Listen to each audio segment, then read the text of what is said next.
Life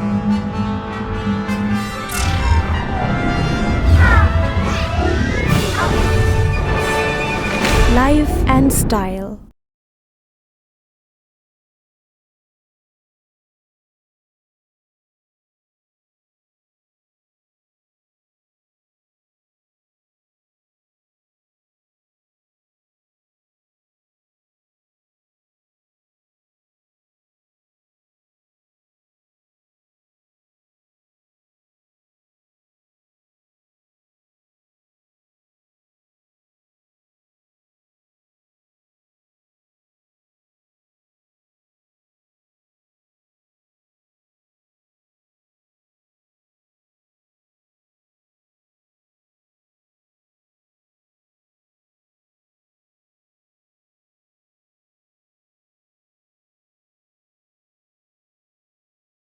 Kanana Sandokchaba Thauram Life and Style Yengbiriba Thauram Asibu Adongi host Daina Pangsatabam na Taram Nokchari.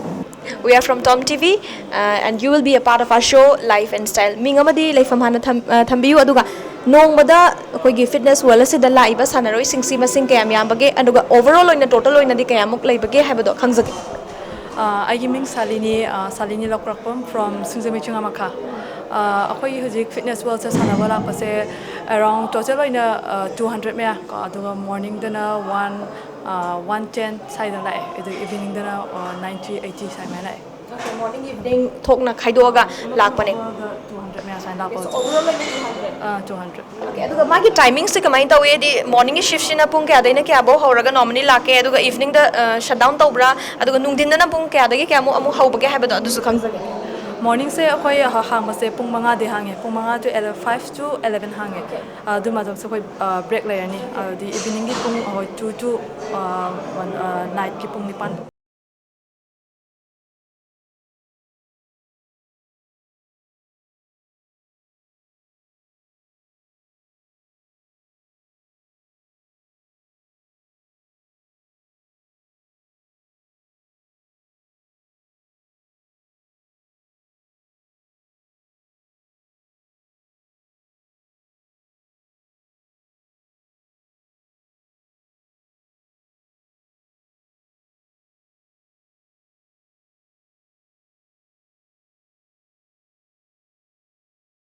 We are from Tom TV and you will be a part of our show Life and Style. Life and Style hariba thauramasigi sarugama oina akhoi Tom TV dagi lakchabani aduna sarga wari watai sanajabagi tanza do ngaktang lagzage.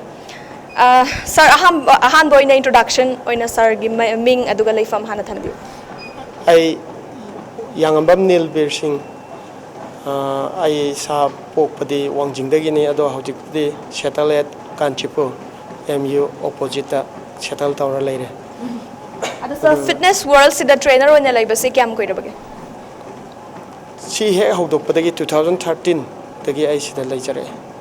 And still ngasi bo dum leibudi leiri. Simanga. Yam nungaise sa aduga maroina huzik laibase sida lairiba posi sigi whole sida mainly tawribase karino aduga madugi matangda haitare. Sigi mafam se only akhoi cardio section ge room ni mi mayeng tatha haningba maroina anoiba kanguna mayeng handha haningba adugi chana phamni aduga sigi mafam sida stamina tanbasu adum yare habadi stamina tan nadaba mapang kangkhatna naba cross trainer lairiba cycle bike adagi pulley rower lairiba mayam sina sigi room sida loina mi amagi calories singdo burn out tawbuda mateng pangani amasung masina akoina hard oina inclination gumba hill akoigi lairiba treatment singda system taruk yauri ado system taruk singche loina changeable oina routine oina walk tawgi matamda akoigi stamina strength loina phangani mi amado actually sida fit oibangamni but mi khudimangna sida lamjen ta chela hakchang phabadudi pamdabanina just akoina weight training program amachu makhagi state flat hapane ado hojik maruina akoigi sida tawbudi just only cardioing calorie losing tawba program khatane Laktori sing si chahi khai brai di angang yam nawraga di chen be ade or chahi age kumba dugumba variation legadra adugumba gi kaichu khetna ba like but weight training tawba matam dadi ꯃꯗꯨꯒꯤ ꯈꯦꯠꯅꯕ ꯂꯩ ꯋꯦꯔꯦꯁ ꯁꯤꯒꯤ ꯀꯥꯔꯗꯤꯑꯣꯁꯤꯗꯗꯤ ꯂꯝꯖꯦꯟ ꯆꯦꯟꯕ ꯍꯥꯏꯕꯁꯦ ꯃꯌꯥꯝ ꯈꯨꯗꯤꯡꯃꯛꯅ ꯂꯣꯏ ꯈꯪꯉꯕꯅꯤ ꯁꯣꯔꯣꯛꯇ ꯑꯉꯥꯡꯁꯨ ꯆꯦꯜꯂꯝꯒꯅꯤ ꯂꯝꯄꯥꯛꯇ ꯑꯉꯥꯡꯁꯨ ꯆꯦꯜꯂꯝꯒꯅꯤ ꯕꯠ ꯁꯣꯔꯣꯛꯇ ꯆꯦꯟꯕ ꯈꯣꯠꯄ ꯑꯁꯦ ꯑꯦꯛꯁꯤꯗꯦꯟ ꯑꯁꯦ ꯇꯝꯕ ꯉꯝꯗꯦ ꯁꯨꯝꯕꯗ ꯌꯥꯝꯅ ꯀꯩꯅꯣ ꯇꯧꯕꯅꯤꯅ ꯑꯅꯝꯕꯅ ꯃꯌꯥꯝꯅ ꯇꯦꯟꯁ ꯇꯧꯋꯦ ꯁꯨꯃꯥꯏꯅ ꯖꯤꯝꯗ ꯇ꯭ꯔꯦꯠꯃꯦꯟꯁ ꯌꯥꯝ ꯃꯇꯤꯛ ꯆꯥꯅ ꯂꯩꯕ ꯑꯗꯒꯤ ꯈꯤꯇꯪ ꯅꯤꯠ ꯑꯦꯟ ꯀ꯭ꯂꯤꯟ ꯑꯣꯏꯅ ꯂꯩꯕ ꯑꯗꯨꯝꯕꯁꯤꯡꯁꯤ ꯈꯜꯂꯒ ꯃꯌꯥꯝꯁꯤꯅ ꯁꯤꯗ ꯂꯥꯛꯄꯤꯕꯅꯦꯅꯁꯨ ꯈꯟꯖꯩ ꯑꯅꯝꯕꯅ ꯑꯩꯈꯣꯏ ꯁꯤꯗ ꯂꯩꯔꯤꯁꯤꯗ ꯑꯗꯨꯃꯥꯏꯅ ꯃꯦꯅꯨꯑꯦꯜ ꯑꯣꯏꯅ ꯆꯦꯟꯕ ꯌꯥꯕ ꯃꯦꯆꯤꯟ 4ꯃꯨꯛ ꯂꯩꯔꯦ ꯑꯗꯨꯒ ꯑꯇꯩꯗꯤ ꯑꯣꯇꯣ ꯁꯦꯠ ꯑꯩꯈꯣꯏꯅ ꯁꯦꯠ ꯇꯧꯔꯒ ꯃꯥꯒꯤ ꯁꯤꯁꯇꯦꯝꯁꯤꯗ ꯃꯁꯥꯒꯤ ꯑꯗꯨꯝ ꯌꯥꯎꯖꯕ ꯉꯥꯛꯇꯅꯤ ꯑꯩꯈꯣꯏꯅ ꯂꯦꯚꯦꯜ ꯈꯟꯈ꯭ꯔꯒ ꯑꯣꯇꯣꯅꯣꯃꯤꯀꯦꯜꯂꯤ ꯑꯩꯈꯣꯏꯅ ꯀꯔꯤꯝꯐꯥꯎ ꯇꯆ ꯇꯧꯗꯅ ꯑꯩꯈꯣꯏꯅ ꯒ꯭ꯔꯥꯎꯟꯗ ꯆꯦꯟꯕꯩ ꯇꯥꯏꯞꯇ ꯑꯗꯨꯝ ꯆꯦꯟꯕ ꯑꯗꯨꯝ ꯌꯥꯔꯦ And now, interestingly, huzik akoi sanaroi ma hai tare de yam kanna humanga thoga sanaba ama uzare cycle bike sida kanna akoi kanna cheli so bike macam tang logzara wari utai sanajaba gi tanjadu logjage. Excuse me. Hi, we are from Tom TV and you will be a part of our show Life and Style. I mean worries I live from the Lilongdagi I see sana about 2.5 months masure. Okay. So difference hai tare ahan ba sanadri ngai dagi aduga huzik sanarba matung da kyamu yamna result phangba ngame. I say maramta dum playground da kha cheli aduga gym equipment pai badi 2.5 months kuma sure adu effective am lay I run about 3.5 kg kuma lose tore hoje.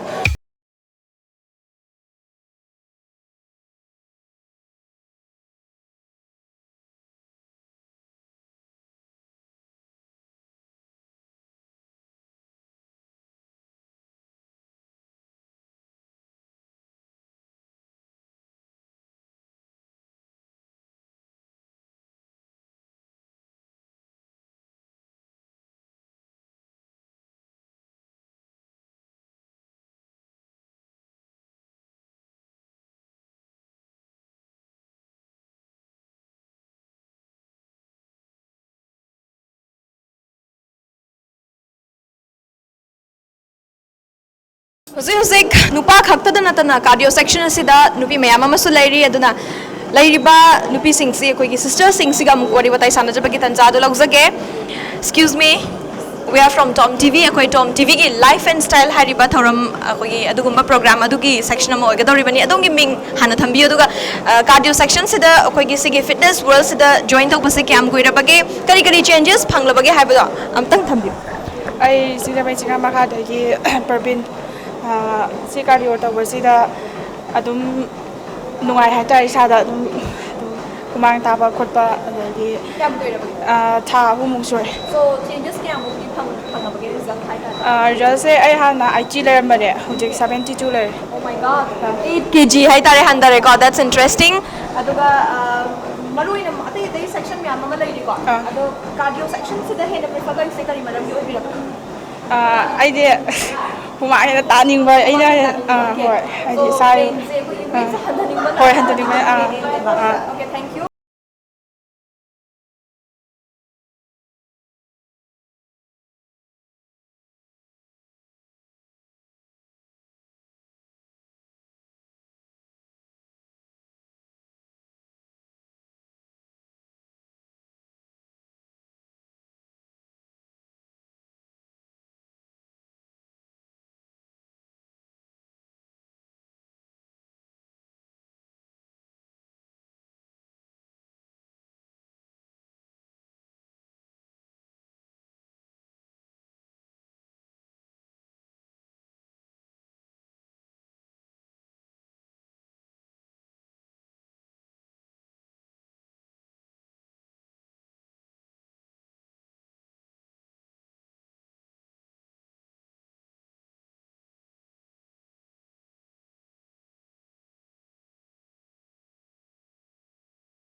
section hai tare sigi section sigi manung sida mayam ama koi gi sanadana lairi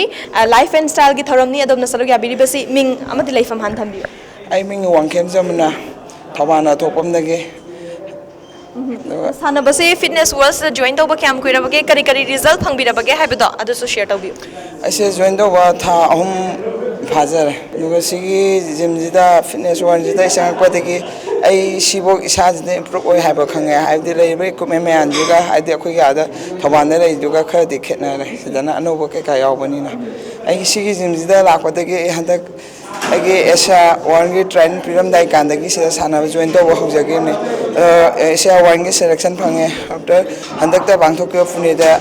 Asia 52 Asia ꯆꯦꯝꯄꯤꯌꯟꯁꯤꯞꯇꯁꯨ ꯑꯩ bronze medal ꯂꯧꯕ ꯐꯪꯖꯔꯦ okay ꯑꯗꯨꯗꯤ ꯊꯧꯕꯥꯜꯗꯒꯤ ꯂꯥꯞꯈ꯭ꯔꯕ ꯃꯐꯝꯁꯦ ꯑꯗꯨꯝ ꯑꯌꯨꯛꯇ ꯑꯗꯨꯝ ꯂꯥꯛꯄꯤꯕ꯭ꯔꯥ ꯄꯨꯡ ꯀꯌꯥꯗ ꯌꯧꯕꯤꯔꯛꯏ ꯃꯐꯝꯁꯤꯗ ꯑꯩ ꯑꯌꯨꯛ ꯄꯨꯡ ꯁꯤꯗ 6:30 ꯅꯪꯅꯕ ꯂꯥꯛꯑꯦ ꯑꯗꯣ ꯉꯁꯤꯗꯤ ꯈꯤꯇꯪ ꯊꯦꯡꯗꯣꯛꯈ꯭ꯔꯦ ꯅꯍꯥꯟꯒꯤ ꯂꯥꯛꯄ ꯃꯇꯝꯗ ꯅꯨꯡꯇꯤꯒꯤ ꯑꯞ ꯗꯥꯎꯟ ꯑꯣꯀꯦ ꯁꯥꯟꯅꯕꯤꯔꯣ ꯂꯦꯞꯄ ꯂꯩꯇꯅ ꯍꯧꯖꯤꯛ ꯑꯗꯨꯒ ꯑꯣꯜ ꯗ ꯕꯦꯁ ꯑꯇꯩ ꯑꯇꯩ ꯀꯣꯝꯄꯤꯇꯤꯁꯟꯁꯤꯡ ꯃꯌꯥꯝ ꯑꯃ ꯌꯥꯎꯔꯦ ꯍꯥꯏꯅ ꯍꯥꯏꯕꯤꯔꯤꯀꯣ ꯑꯩꯈꯣꯏ ꯇꯣꯝ ꯇꯤꯚꯤꯒꯤ ꯃꯥꯏꯀꯩꯗꯒꯤ ꯑꯣꯜ ꯗ ꯕꯦꯁ ꯑꯦꯛꯁꯀ꯭ꯌꯨઝ ꯃꯤ ꯁꯔꯁꯦ ꯀꯟꯅꯁꯨ ꯁꯥꯟꯅꯔꯤ ꯑꯩꯈꯣꯏꯁꯤ ꯇꯣꯝ ꯇꯤꯚꯤꯗꯒꯤꯅꯤ ꯂꯝꯖꯤꯡꯕ ꯇꯥꯏꯝꯁ ꯑꯣꯐ ꯃꯅꯤꯄꯨꯔ ꯍꯥꯏꯇꯥꯔꯦ ꯑꯗꯨꯗꯒꯤꯅꯤ ꯑꯗꯨꯅ ꯇꯥꯏꯝꯁ ꯑꯣꯐ ꯃꯅꯤꯄꯨꯔꯅ ꯄꯨꯊꯣꯛꯆꯕ ꯑꯗꯨꯒꯨꯝꯕ ꯑꯈꯟꯅꯕ ꯊꯧꯔꯝ ꯍꯥꯏꯇꯥꯔꯦ ꯂꯥꯏꯐ ꯑꯦꯟड ꯁ꯭ꯇꯥꯏꯜ ꯑꯩꯈꯣꯏꯒꯤ ꯊꯧꯔꯝ ꯑꯁꯤꯒꯤ ꯁꯔꯨꯛ ꯑꯃꯁꯨ ꯑꯣꯏꯕꯤꯗꯧꯔꯤꯕꯅꯤ ꯁꯔꯒꯤ ꯃꯤꯡ ꯑꯃꯗꯤ ꯂꯩꯐꯝ ꯍꯥꯟꯅ ꯈꯪꯖꯒꯦ ꯁꯔ ꯁ꯭ꯋꯥꯏꯗ ꯈꯤꯇꯪ ꯑꯩ ꯃꯤꯡ ꯏꯔꯣꯝ ꯎꯃꯥꯀꯥꯟꯇ ꯁꯤꯡ ꯁꯤꯡꯖꯃꯩ ꯆꯤꯡꯉꯥ ꯃꯈꯥꯗꯒꯤꯅꯤ ꯏꯁꯥꯃꯛ ꯍꯧꯖꯤꯛ ꯍꯧꯖꯤꯛ ꯀꯔꯤ ꯇꯧꯕꯤꯔꯤꯕꯒꯦ ꯑꯩ ꯀꯩꯅꯣꯅꯦ managing director comet school Okay, wow, that's great. So, sir, si join tawre sida kari kari hadi result sing hai tare phangabage haibado khangzagi. ꯑꯣ ꯁꯤ ꯂꯥꯛꯄꯗ ꯌꯥꯝ ꯀꯥꯟꯅꯕ ꯐꯪꯉꯦ ꯑꯩꯁꯦ ꯑꯍꯥꯟꯕꯗ ꯌꯥꯝꯅ ꯍꯛꯆꯥꯡꯁꯦ ꯅꯣꯏꯊꯣꯛꯑꯒ ꯍꯛꯆꯥꯡꯁꯤ ꯀꯩ ꯍꯥꯏꯇꯥꯔꯦ ꯌꯥꯝꯅ ꯅꯨꯡꯉꯥꯏꯇꯕ ꯃꯑꯣꯡꯗ ꯂꯩꯔꯝꯕꯅꯦ ꯑꯗꯨꯗꯒꯤ ꯁꯤꯗ ꯖꯣꯏꯟ ꯇꯧꯕꯗꯒꯤ ꯁꯨꯝ ꯀꯩ ꯍꯥꯏꯇꯥꯔꯦ ꯐꯒꯠꯂꯛꯄꯗꯒꯤ ꯍꯧꯖꯤꯛꯇꯤ ꯌꯥꯝꯅ ꯐꯕ ꯃꯁꯥ ꯐꯕ ꯃꯤꯒꯕꯨ ꯀꯝꯄꯤꯠ ꯇꯧꯒꯦꯅ ꯈꯟꯕꯒꯤ So, weight se han yamna leirameba. Ado sida fitness world se lakpadagi sanabadagi weight se handare. So, what's your present weight? ꯑꯩ ꯍꯧꯖꯤꯛ 79 ꯃꯨꯛ ꯂꯩꯔꯝꯗꯧ ꯃꯥꯜꯂꯦ ꯑꯩ ꯌꯦꯡꯗꯦ ꯍꯧꯖꯤꯛ ꯉꯁꯤꯒꯤꯗꯤ ꯆꯦꯛ ꯇꯧꯗꯦ ꯂꯥꯁ ꯋꯤꯛꯇ ꯆꯦꯛ ꯇꯧꯕꯗ 79 80 ꯑꯗꯨꯋꯥꯏ ꯂꯩꯕꯅꯦ Dum samak satisfy oibidabra expect tawbado. ꯌꯥꯝ ꯊꯤꯅ ꯁꯦꯇꯤꯁꯐꯥꯏ ꯑꯣꯏꯔꯦ Okay, thank you so much for joining us. Okay, thank you. ꯑꯩ ꯃꯤꯡ ꯒꯨꯅꯦꯁꯣꯔ ꯀꯧꯋꯦ ꯁꯤꯡꯖꯃꯩꯗꯒꯤꯅꯤ Ado mafam sida join tawba kyam kuirabage adusu khangje. 7-9 ꯁꯨꯔꯦ Kari maramgi join tawribano hadi atoba atoba competition gumba natraga kari kari aduma show gumba yaubi ba laibra. ꯁꯨ ꯂꯩꯇꯦꯗ ꯍꯛꯆꯥꯡ ꯐꯤꯠꯅꯦꯁꯀꯤ ꯁꯨꯝ ꯁꯥꯟꯅꯕꯅꯤ ꯁꯨꯝ ꯑꯩ ꯏꯁꯥꯒꯤ ꯅꯨꯡꯉꯥꯏꯅꯕꯀꯣ ꯃꯇꯝ ꯈꯔ ꯁꯨꯝ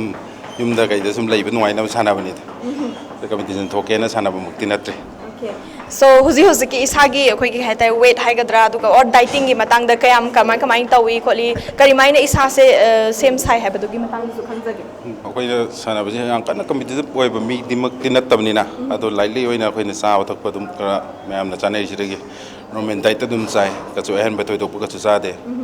ꯑꯗꯨꯒ ꯆꯥꯛꯁꯨ ꯑꯗꯨꯝ ꯃꯌꯥꯝ ꯃꯦꯟꯇꯦꯟ ꯇꯧꯔꯒ ꯑꯗꯨꯝ ꯆꯥꯏ ꯍꯥꯏꯗꯤ ꯐꯦꯠꯇꯣ ꯌꯥꯝ ꯀꯟꯅ ꯍꯥꯏꯒꯠꯂꯛꯇꯅꯕ ꯑꯗꯒꯤ ꯃꯌꯥꯝꯅ ꯁ꯭ꯇꯦꯔꯣꯏꯗ ꯀꯥꯞꯅꯗꯅ ꯈꯣꯠꯅ ꯇꯧꯔꯤ ꯃꯌꯥꯝꯁꯦ ꯁꯤꯗꯤ ꯑꯩꯈꯣꯏ ꯀꯩꯁꯨ ꯌꯥꯝꯅ ꯊꯣꯏꯗꯣꯛꯅꯗꯤ ꯍꯥꯞꯇ꯭ꯔꯤ ꯃꯇꯝꯗꯤ ꯑꯩꯈꯣꯏꯅ ꯊꯣꯛꯇꯧꯕ ꯂꯩꯇꯕꯅꯤꯅ ꯁꯤ ꯈꯛꯇꯅꯤ ꯑꯩꯅ ꯍꯥꯏꯖꯅꯤꯡꯕꯁꯦ adu maroina diet sing si mafam sida dum available oibra phangbibra kamai taw ꯁꯤꯗꯁꯨ ꯑꯣꯏ ꯃꯐꯝ ꯈꯔꯁꯨ ꯑꯩꯈꯣꯏꯅ ꯈꯪꯖꯕ ꯈꯔꯁꯨ ꯂꯩ ꯑꯗꯨꯗꯩꯁꯨ ꯂꯧꯕ ꯌꯥꯎꯋꯤ ꯁꯤꯗꯩꯁꯨ ꯑꯗꯨꯝ ꯑꯦꯚꯥꯏꯂꯦꯕꯜ ꯑꯣꯏ adu nomada akhoi gi practice time hai tare pung kaya phawbaga di sida sanabage yumda so amuk sanabra kamai ꯌꯨꯝꯗꯗꯤ ꯁꯥꯟꯅꯗ꯭ꯔꯦ ꯄꯨꯡ 1.5 ꯁꯥꯟꯅꯩ ꯁꯤꯗ ꯑꯗꯩ ꯋꯥꯛ ꯃꯇꯝꯗꯅꯦ ꯄꯨꯡ 1 ꯃꯌꯥ ꯁꯨꯝ ꯑꯦꯕꯗꯣꯃꯦꯟꯒꯨꯝꯕ ꯁꯥꯟꯅꯕ 30 ꯃꯤꯅꯤꯠꯁꯀꯨꯝꯕ ꯂꯧꯋꯤ aduga maroina life and style thoram asibu yengbiriba viewers singda kari kari haibiningba laibage ꯑꯩ ꯋꯥꯈꯜꯗꯗꯤ ꯌꯦꯡꯕꯤꯔꯤꯕ ꯃꯤꯑꯣꯏꯁꯤꯡꯕꯨꯁꯨ ꯍꯛꯆꯥꯡ ꯐꯅ ꯂꯩꯕꯤꯌꯨ ꯁꯤ ꯈꯛꯇꯅꯦ ꯍꯥꯏꯖꯅꯤꯡꯕ Thank you. Sir, si kannasu koi train tawduna su lairi marak thatna haizaba tare koi si Tom TV dagini life and style hariba thoram adugi manung channa adugumba program ama oigadoribni aduna sir gi ming hana khangzage laifam khangzage trainer oiba kayam kuirabage haibadu su tapiu ꯑꯩꯒꯤ ꯃꯤꯡ M ꯔꯣꯃꯤꯌꯣ ꯑꯩ ꯂꯪꯊꯕꯥꯜꯗꯒꯤꯅꯤ ꯑꯩ mister Manipur ꯑꯍꯨꯝꯂꯛ ꯇꯥꯖꯔꯦ ꯑꯗꯨ mister India ꯇꯥꯖꯔꯦ ꯑꯩ ꯍꯥꯟꯅ ꯑꯥꯔꯃꯤꯗ ꯂꯩꯖꯔꯝꯃꯤ services ꯇꯤꯝꯗ ꯂꯩꯖꯔꯝꯕꯅꯤ ꯑꯩ ꯕꯦꯡꯒ꯭ꯂꯣꯔꯗ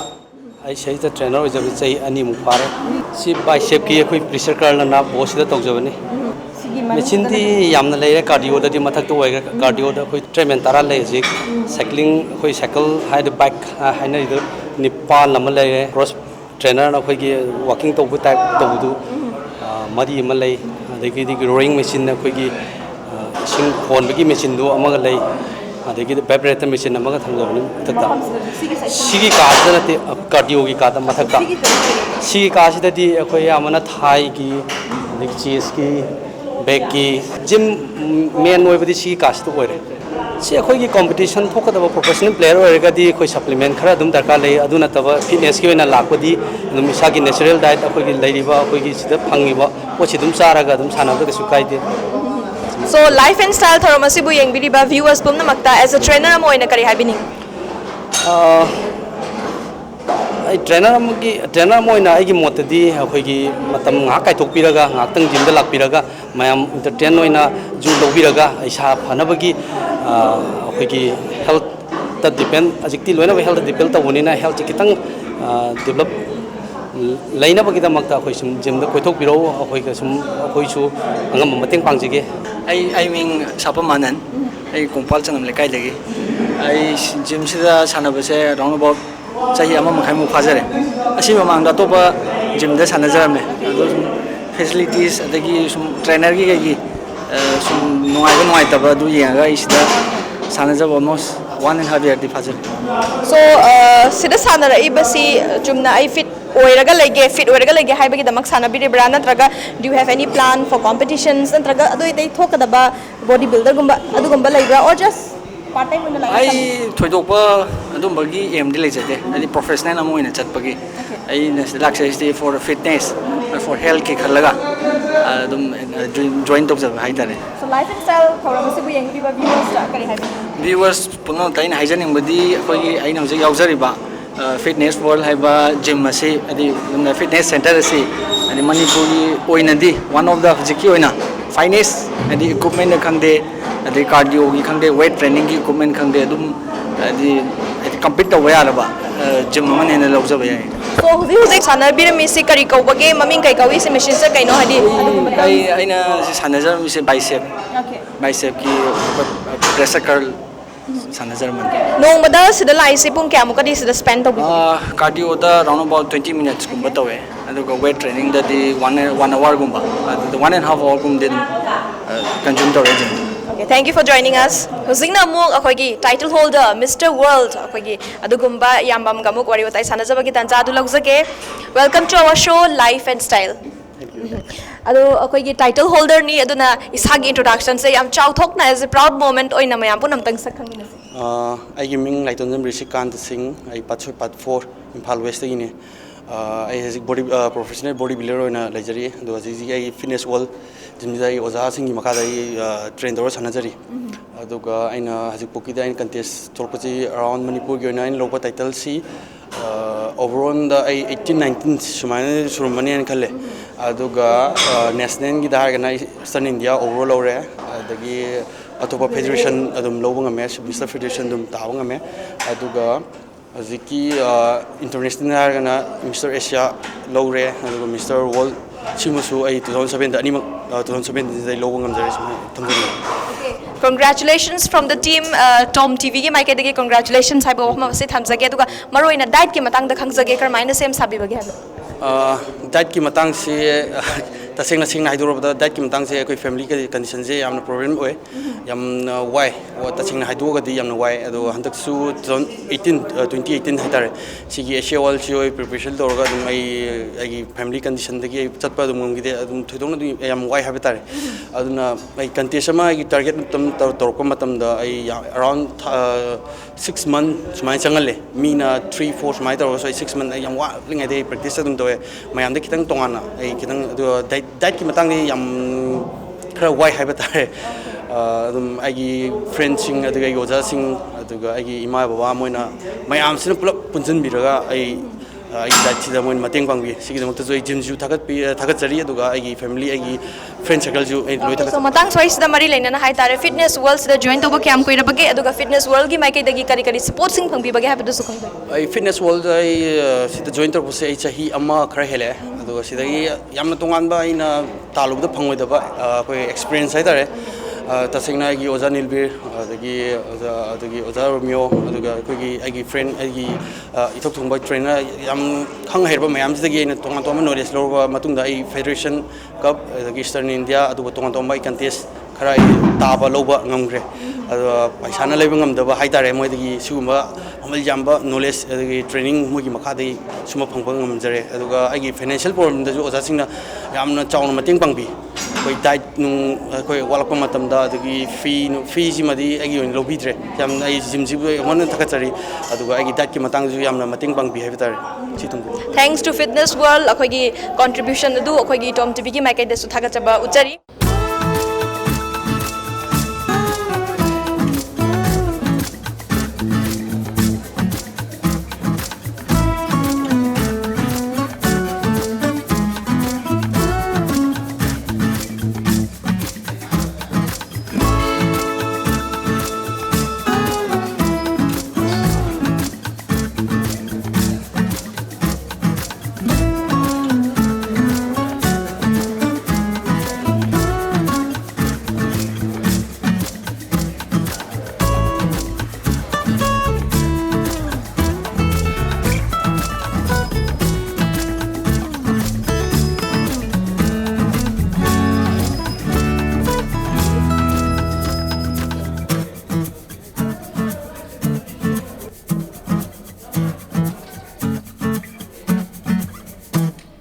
introduce me, ma'am.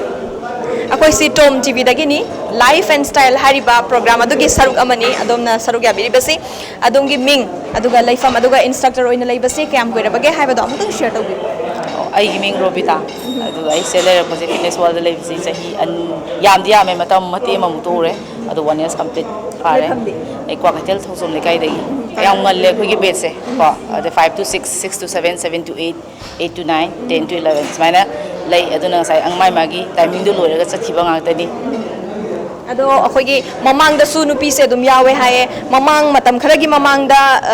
adu lairamiba mawonga hoji hoji lairiba mawong si train se ga hai tare nupi participant sing si hengkalak pana hengkatabra kari phibam da lairibage am hengkale da ma hengkale hana dage hoji gym lakbagi khoi gi excitement lakning bagi da aerobics su mayam ma laire ko adugi nungai ba hai tare lakning ba pokning bagi adugum ba ithil se dum yam toina phaure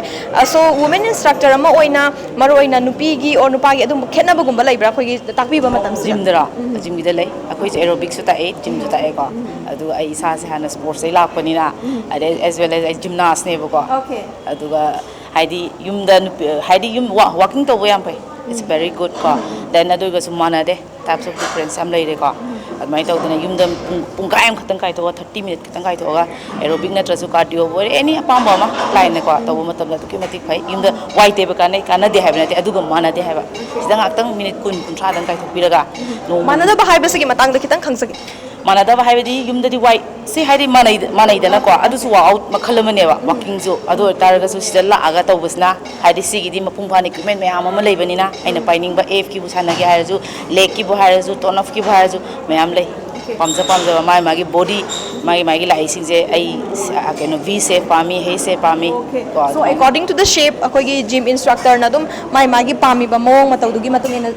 takpi ga dawri bane ba so mainly diet ki matang sida nupi su nupa su cha ba ya ba dugum ba common diet adum lai bra nupi gi oina di tonga na dugum ba khara lai gadra hai di sanari ba sing se lai di lai do so akoi thapi te hai diet adu di diet ama control keno ma na yam experience lai ba ma ga tanar ga tha ba na tana any akoi na da dak ang thajin de adu normally cham cham na sida ai weight handage na traga weight dang henkat ke isa kitang shi shape se lake haibagi luxury ba mi sing sigi or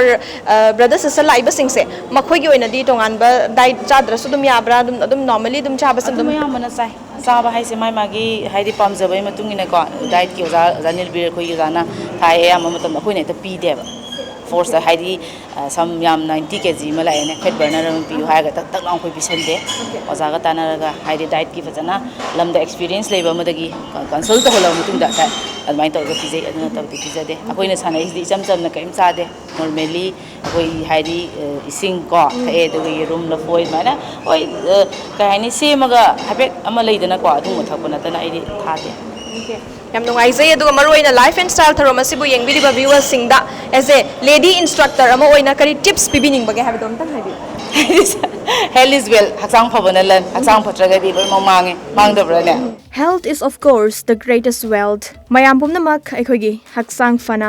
nada yektana tekta kaidana laimina si haiba wafamasi thamzabaga loinana Tom TV na akhanana sandokchaba thoram life and style matang swaisada tension zari. Thank you so much for joining us. Keep watching Live and Style. Mathangi episode mayam punamuk sarugyamin.